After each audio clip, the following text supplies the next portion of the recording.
ce que je souhaitais vous montrer cette année, je voulais vous montrer 3 films d'avant la guerre et 3 films d'après la guerre de Duvivier.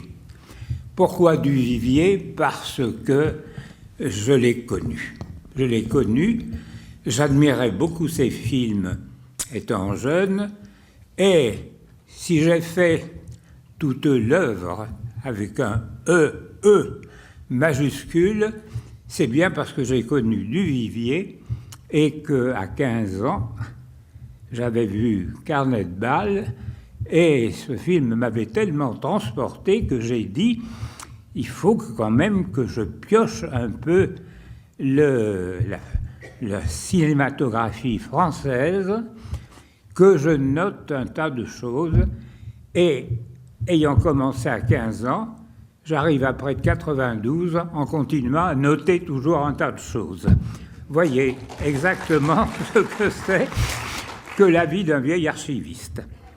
Bon, alors j'en reviens à ce fait que finalement on va vous présenter 2 films, dont le premier, celui de ce soir, qui est Panique, est un film qui était très intéressant, d'abord par la technique que Duvivier a déployée dans ce film, et du fait qu'il a eu une existence tout à fait chaotique et chaotée.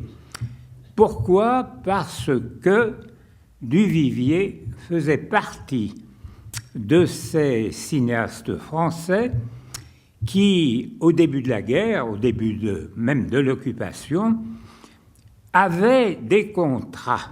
Ils avaient signé des contrats avec des firmes américaines et étaient obligés de filer aux États-Unis. Les États-Unis n'étaient pas en guerre à ce moment-là, ils n'étaient en guerre qu'en 1941.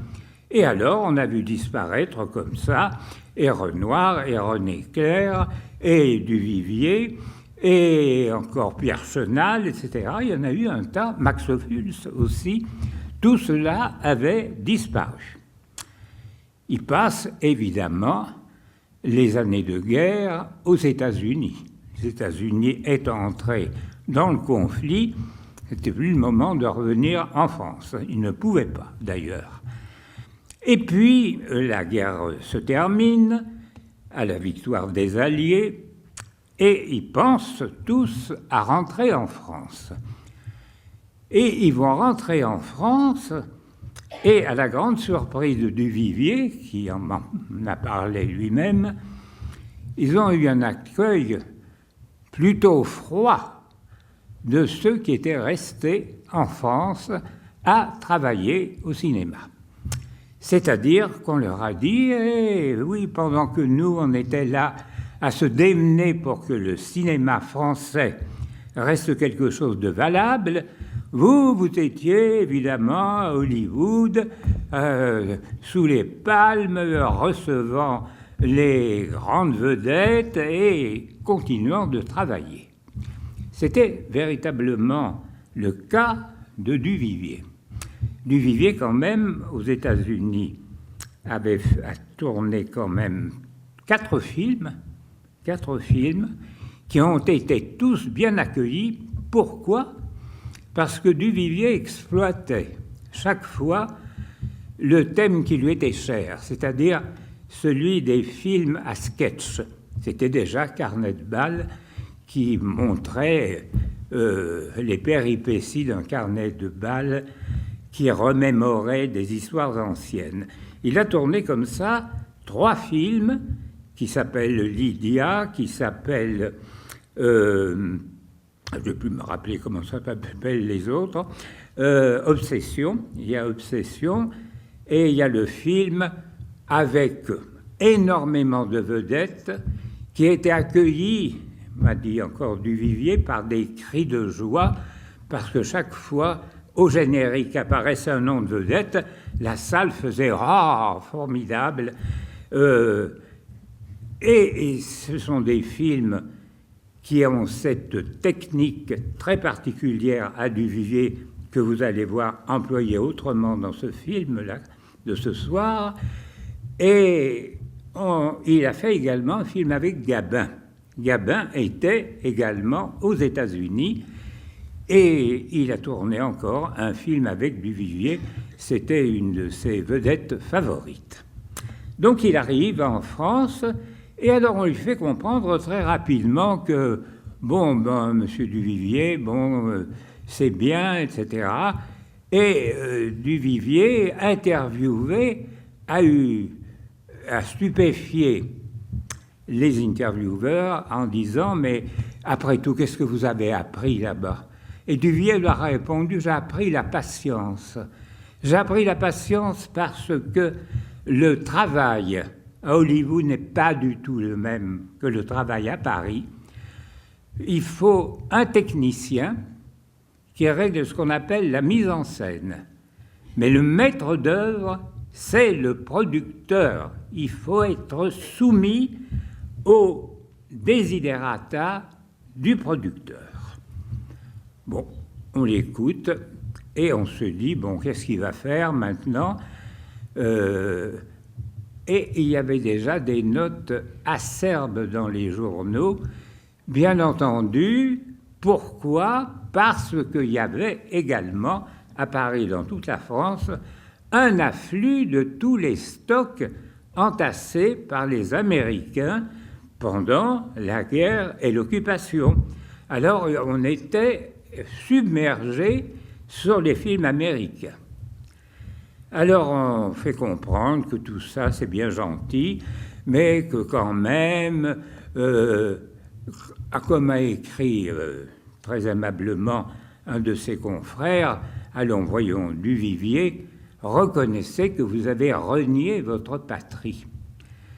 Et il n'avait rien renié du tout, et il avait des idées en tête, et en même temps, il avait l'assurance que Alexandre Korda, un producteur anglais, avait passé avec lui et lui avait dit « Vous tournerez pour moi un film avec Vivian Leigh qui sera, et qui a été d'ailleurs, Anna Karénine. » Mais pour l'instant, il fallait qu'il trouve un sujet.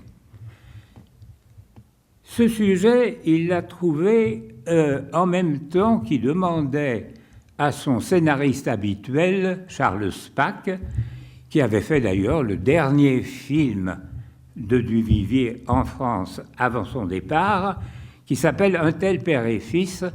Un tel père et fils était un film de commande.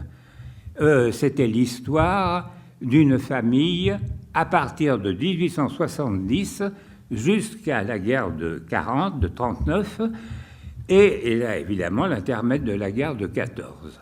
On avait mobilisé à cet effet tous les grands noms du cinéma français, puisqu'il y avait à la fois Rému, Louis Jouvet, Michel Morgan et bien d'autres.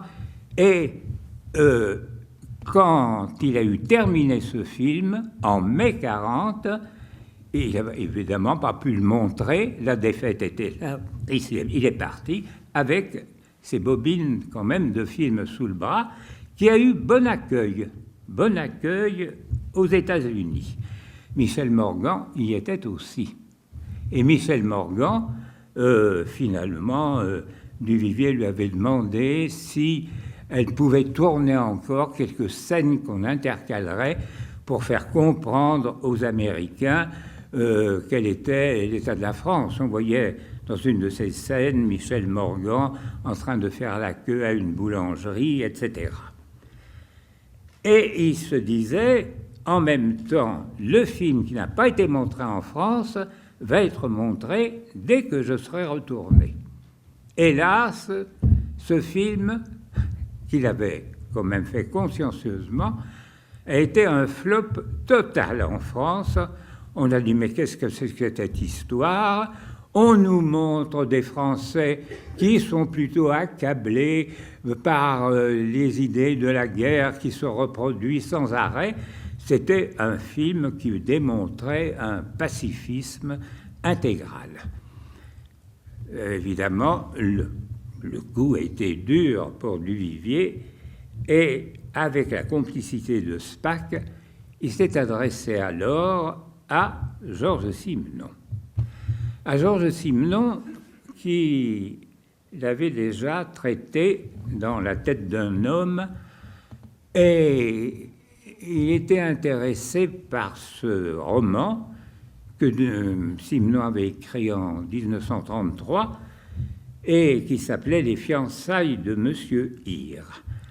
Alors, les fiançailles de Monsieur Hir lui plaisaient beaucoup et il avait dit à Spaak, en définitive, tout le monde reconnaît que je suis un pessimiste fini.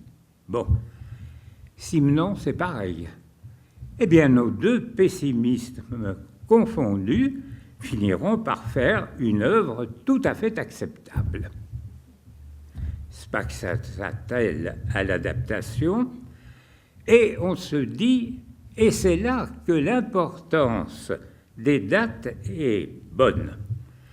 Le film a été commencé le 3 janvier 1946, c'est-à-dire que la guerre n'était pas loin. Et la guerre finie, comme vous le savez tous, il y avait des règlements de compte. C'était l'époque où il y avait des femmes tondues dans les rues. C'était l'époque où l'on traquait les collabos les plus... Il y avait quelque chose comme ça. Et vous allez voir que dans le film qu'on va vous présenter, eh bien, il y avait vraiment un écho de cela sur les réactions d'une foule devant quelqu'un qu'on désigne comme l'opprobre de tout un quartier. Il tourne ce film à la Victorine et engage 3 acteurs principaux dedans. Le premier, Michel Simon. Bon, il aimait beaucoup Michel Simon. Il trouvait que Michel Simon était un acteur hors ligne, mais il disait, c'était hors ligne, mais c'était un acteur absolument imprévisible. On ne savait jamais ce qu'il pouvait méditer pour enquiquiner, et je n'emploie pas le terme exact du Vivier, pour enquiquiner le metteur en scène. Notamment dans ce film que j'aurais voulu vous montrer et qui est La fin du jour, qui raconte les vieux comédiens dans un asile de retraite pour vieux comédiens, et où Michel Simon faisait un vieux comédien qui n'arrête pas de contrarier tout ce qu'on fait et qui avait trouvé le moyen, pendant le tournage de ce film, d'enivrer tous les acteurs qui jouaient les vieux comédiens et qui étaient véritablement des gens qui étaient à Ris-Orangis ou ailleurs en retraite. Il en avait gardé ce souvenir, mais il disait « c'est un acteur merveilleux ». C'était un acteur merveilleux, mais un acteur qui était considéré avec une certaine réprobation aussi à la Libération. Pourquoi? Parce qu'il avait tourné, il était suisse, il était neutre, il pouvait faire ce qu'il voulait après tout. Il avait réservé ses tournages en Italie, où il avait tourné au moins 4 films. Le seul film qu'il ait fait en France à ce moment, il le fait à la Continentale. Alors inutile de dire qu'il était mal vu aussi pour ça. Tout cela a compté dans le film, et a compté encore plus la présence de Viviane Romance. Viviane Romance avait été engagée, or Viviane Romance, qui était quand même une actrice adulée par le public à ce moment-là, eh bien Viviane Romance s'était embarquée, elle, pour Berlin, avec les actrices comme notre cher Daniel Darieux, comme Suzy Delair, etc., pour aller faire un petit tour en Allemagne pendant l'occupation. Donc, mal vue aussi. Et de plus, enquiquineuse finie, cette excellente Viviane Romance. Alors, pour se rattraper, il avait heureusement la présence de Paul Bernard. Paul Bernard, qui n'avait pas fait beaucoup de cinéma, qui était un acteur de théâtre tout à fait coté, qui avait joué de très grands rôles, et qui était resté d'une jeunesse... Vous savez, il y a l'acteur Jacques Perrin. Jacques Perrin, vous vous en souvenez très bien. est un homme qui a traversé les années en gardant une juvénilité extraordinaire. Eh bien, Paul Bernard, c'était pareil. Et il avait joué Chérubin, il avait joué l'Aiglon, et puis il avait tourné avec Sacha Guitry aussi peu. Et sur la fin de l'occupation, il avait tourné au moins 2 films qu'il avait portés au Pinacle, Lumière d'été de Grémillon et Les Dames du Bois de Boulogne. Alors il était tout à fait considéré, connu, mais à ce moment-là, alors qu'on pensait qu'il allait toujours jouer des gens angéliques, on lui a donné des rôles assez épouvantables, comme d'ailleurs celui qu'il a dans ce film que vous allez voir maintenant. Alors, on tourne le film. Ce film est fait avec de gros moyens, il faut le dire. Il était tourné à Nice, au studio de la Victorine, et pour ce faire, on avait construit tout un ensemble de décors très beaux, faits par Serge Pimenov, qui avait remis tout un quartier de la banlieue. Et vous verrez notamment, vous allez voir, ce film va vous rappeler un certain nombre de films qu'a repris Duvivier en revenant au côté social de certains films. Vous allez revoir une fête foraine qu'on monte, et ça vous rappellera, et notamment avec un manège de petites voitures qu'on conduit, qu'est-ce que ça vous rappellera tout de suite? Le Quai des Brumes.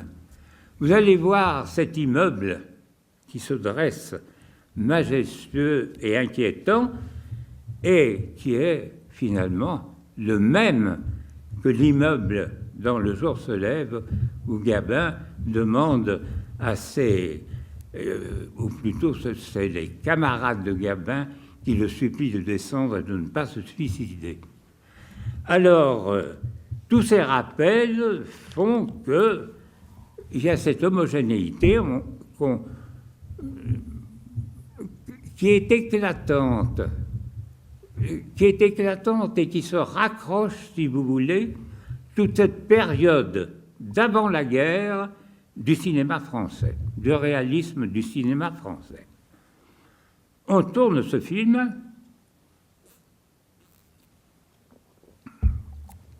et on le présente. On le présente et désastre une chronique de critique épouvantable, disant « mais qu'est-ce que c'est que ça? Mais ce film, mais c'est une horreur, pas un personnage de sympathique, rien. Le dégoût, mais on est dégoûté, mais c'est pas possible. Mais qu'est-ce qu'il est allé faire du Vivier là-bas, aux États-Unis, à Hollywood? C'est pour ça qu'il avait qu'à y rester, plutôt que de nous montrer des horreurs pareilles. » Et ça a été, si vous voulez, les 3/4 de la critique ont descendu le film en flèche.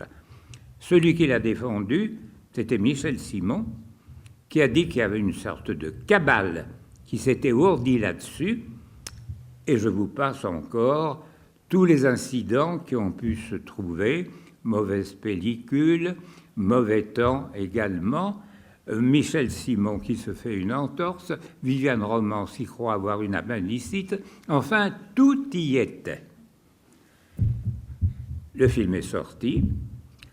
Je n'exagère pas en disant qu'il y a eu 4 ou 5 critiques favorables. Le reste était descendu en flèche, et tellement descendu en flèche qu'on ne l'a plus vu. Pendant 30 années, ça a été un film ignoré. Qu'est-ce qui a remis ce film en lumière?